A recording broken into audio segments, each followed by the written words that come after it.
केतन जी महाराष्ट्र से। राधे राधे महाराज जी, आपके चरणों में कोटि कोटि प्रणाम। महाराज जी, वैराग्य क्या है? क्या गृहस्थी वैराग्य प्राप्त कर सकता है? कैसे सब में रहते हुए पूर्ण प्रेम भाव और निरासक्त रहकर इस मार्ग पे चला जाए? त्याग, वैराग्य, उपरति, तीन बातें हैं। त्याग कहते हैं हमारी लालसाएं भोगने की, पर ऐसा शास्त्र कहते हैं कि ना भोगे तो हम उसे छोड़ दिए। ये प्रथम त्याग की सीढ़ी है। भोग सामग्री उपस्थित है पर भोगने की इच्छा ही नहीं, इसे वैराग्य कहते हैं। और भोग सामग्री है ऐसी भावना का ही नाश हो गया है, उसे उपरति कहते हैं। तो गृहस्थ और विरक्त दोनों वैरागी हो सकते हैं। गृहस्थ में धर्म के अनुसार भगवत अर्पित विषय सेवन, यथा लाभ संतोष सदा काहू सो कछ न चाहूंगो, तो वो गृहस्थ में रहता हुआ वैरागी है। और वैरागी तो वैरागी है ही, वो संग्रह परिग्रह रहित अकिंचन, जो भगवान के चिंतन में निरंतर तत्पर है, आराध्य देव गुरु सेवा इनमें तत्पर है, विषयों में शास्त्र सम्मत व्यवहार करता है, तो वो गृहस्थ हो चाहे विरक्त हो, उसे वैरागी ही माना जाता है।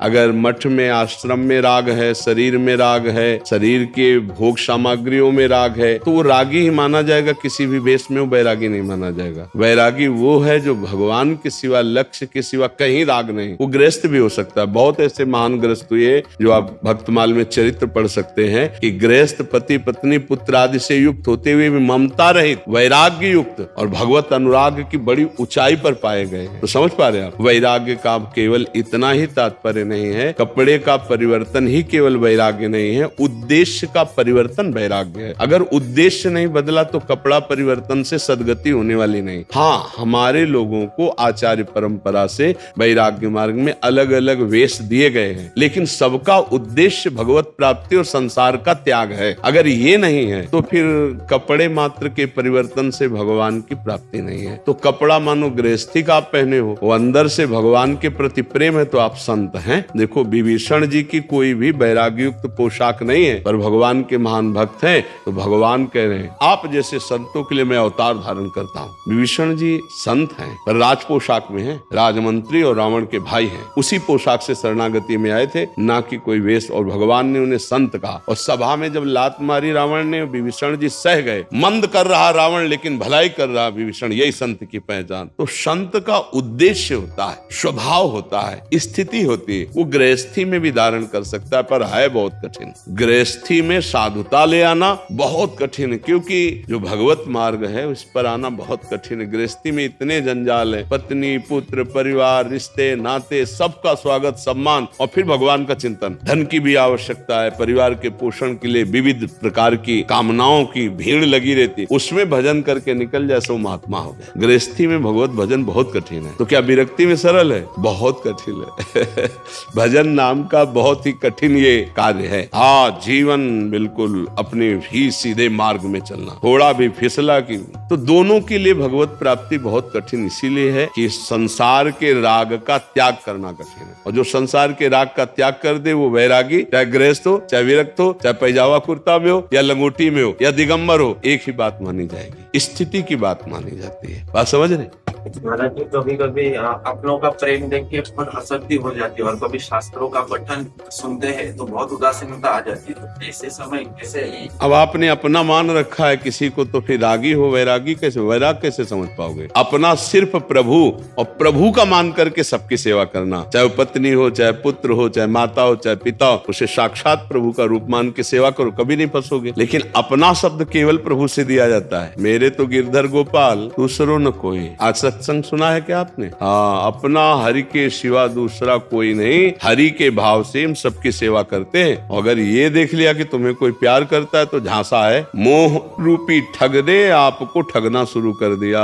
मैं आपके बिना जी नहीं सकता, मैं आपके बिना जी नहीं सकती, आप ऐसा समझ लो, मोह रूपी जाल फेंका जा रहा है। नहीं प्रभु, आप पत्नी रूप में हो, पुत्र रूप में हो, माता पिता के रूप में हम खूब सेवा करते हैं, लेकिन आपसे प्यार करते हैं। हे हरि, आप ही सब में विराजमान हो, बढ़िया हम निकल जाओगे। अगर हरि छोड़कर पत्नी देखोगे, पुत्र देखोगे, तो फिर उनका दुलार जब तो उतली भाषा में पापा कह के गोद में बैठेगा ना, तो भूल जाओगे कि भगवान कोई है और उनकी प्राप्ति करनी है। ये बहुत बड़ा मोह जाल, मोह मूल बहु शूल प्रद, सबकी ममता ताग बटोरी, मम पद मन बांध बरडोरी। इसीलिए कठिन पड़ता है भगवत प्राप्ति। नहीं तो भगवान अपने हैं, उनकी प्राप्ति क्या कठिन? नाम जप करते अपने कर्तव्य का पालन करो, भगवान की प्राप्ति हो जाएगी। थोड़ा प्रयास करो। जब कोई तुम्हें प्यार करे तो उसमें भगवान देखने की चेष्टा करो। बाहरी ढांचे से प्यार नहीं, अंदर बैठे हुए भगवान से तो काम बन जाए। लेकिन हम केवल ढांचे तक ही रहते हैं, अंदर प्रवेश ही नहीं कर पाते। क्यों? ऐसा ही होता है ना, हम केवल ढांचे पर रहते हैं। इसमें ये पत्नी का, ये पुत्र का या अमुक अमुक संबंध, उसके अंदर बैठा हुआ जो तत्व है उस पर हम नहीं।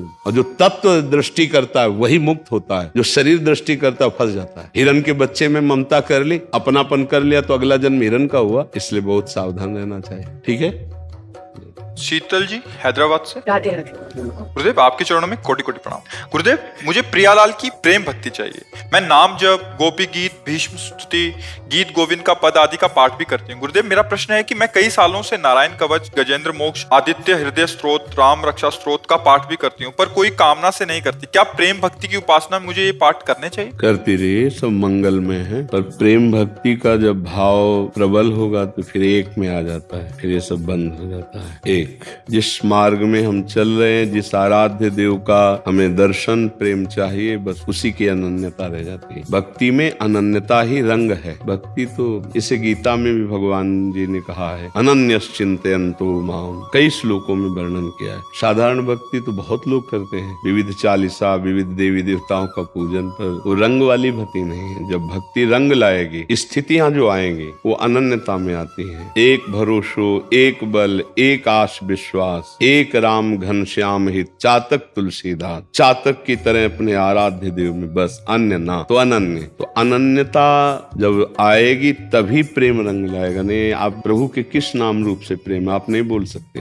तो ये साधन भक्ति है। जब प्रेम भक्ति में कदम रखेंगे तब फिर वो गुरु आज्ञा से एक इष्ट, एक मंत्र, एक संत, एक ग्रंथ, एक पंथ, जिसे एक कंत कहते हो, एक इष्ट, वो सांगोपांग एकाकार उपासना, तब प्रेम का अंकुरण होता है। करती रहो, जब भगवान अवसर देंगे तो मार्ग आपको दे देंगे प्रेम भक्ति का। अभी तो ये साधन भक्ति है जी।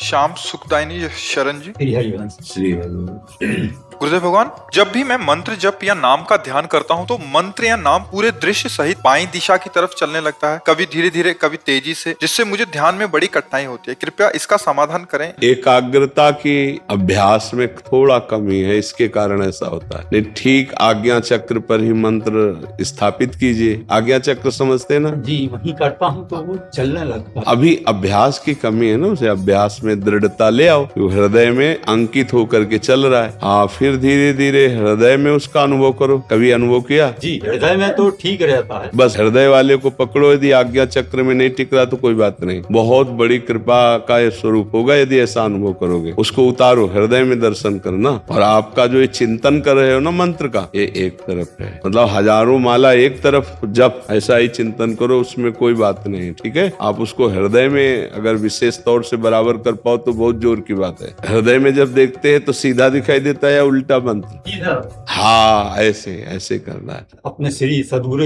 भगवान के हृदय में ध्यान करता। और इसे आज के बाद अब व्यक्त मत करना, ठीक है?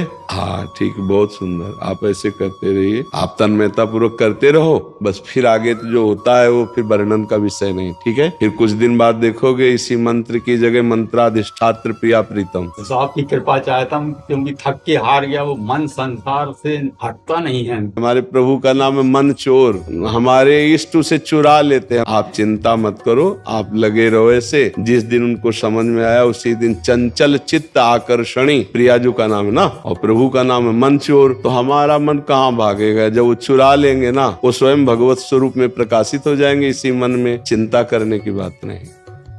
राधे राधे महाराज जी। महाराज जी, मैं अपने अतीत को नहीं भूल पा रही। मेरी अतीत क्या होता है? मतलब जो बीता हुआ कल है या तो कितना याद कर पाओगे? पीछे जन्म में क्या थे, क्या पता चला? गर्भ की बात याद है तुम्हें? तो तुम अतीत को क्या याद कर पा रहे हो? पीछे का जन्म याद है तुम्हें? पीछे कहाँ थी याद है? अभी माँ के गर्भ में 30-35 साल पहले थी, याद है? तो फिर क्या याद है? 4 दिन की पीछे घटना को याद करना, कोई अतीत की याद, ये भी सब भूल जाओगे। अगर वो याद रहे, पीछे की मृत्यु याद रहे, तो अगला कदम मृत्यु में जाना है। किस समय मृत्यु हो जाए तो हम भगवान भगवान श्री हरि को भज लें, प्रियाजू को भज लें, तो हमारा सब कुछ बन जाए, भूत भी बन जाए। जिसे तुम अतीत कहती हो उसे शास्त्रीय भाषा में भूत कहते हैं। वर्तमान और भविष्य तीनों पावन हो जाए। यदि वर्तमान में हम राधा राधा बोले, हरि हरि बोले, अभी के हम वर्तमान समय को बीते हुए काल के चिंतन में बर्बाद करना मूर्खता ही तो है ना। अब विचार करो, पीछे जो समय हमारा गया, अच्छा या बुरा, वो तो हो गया, अब वो लौट के तो आना नहीं है। जो वर्तमान की श्वासें, वर्तमान का समय, उसके चिंतन में करे तो मूढ़ता ही तो कही जाती है। एक सेकंड हम व्यर्थ नहीं जानेंगे राधा, तो आपका भूत भी पवित्र हो जाएगा, भविष्य भी मंगल में हो जाएगा, वर्तमान तो पावन हो ही रहा है। उसके चिंतन में मत लगो। इसलिए हमारी प्रार्थना है, कुछ प्रभु की महामहिम लीलाएं हैं, उनको रोज पढ़ो, बड़ा नाम जप करो, उनका नाम कीर्तन करो, बढ़िया अच्छे विचार आने लगेंगे। नहीं तो अभी तो छोटी मोटी घटनाओं का चिंतन करते हो, आगे कोई बड़ी घटना आ गई तो डिप्रेशन में पहुंच जाओगे। कुछ भी रोग हो सकता है, कुछ भी बात हो सकती है, ये सब नाशवान शाश्वत थोड़ी है। कैसे संभल पाओगे? अभी तो कुछ नहीं है, तो पीछे की घटनाओं को याद करके आप परेशान हो रहे हैं। तो ये व्याधि मंदिरम कभी कुछ हो सकता है, आगे और घटनाएं आने वाली है, आपको दिखाई नहीं दे रही। ये सब अविनाशी नहीं है। आजकल कैंसर तो ऐसे हो रहा है जैसे पहले सर्दी जुकाम बुखार होते थे, ऐसे लोगों को कैंसर हो। तो उसको सोच के क्या करोगे? आगे वाला जो आने वाला उसको विनाश करने की सोचो, तो हम पर आक्रमण न कर पाए। पीछे जो हुआ सो छोड़ो, तो राधा राधा राधा, हरि हरि हरि, तो मंगल हो जाएगा। कृष्ण कृष्ण कृष्ण, समझ पा रहे जी।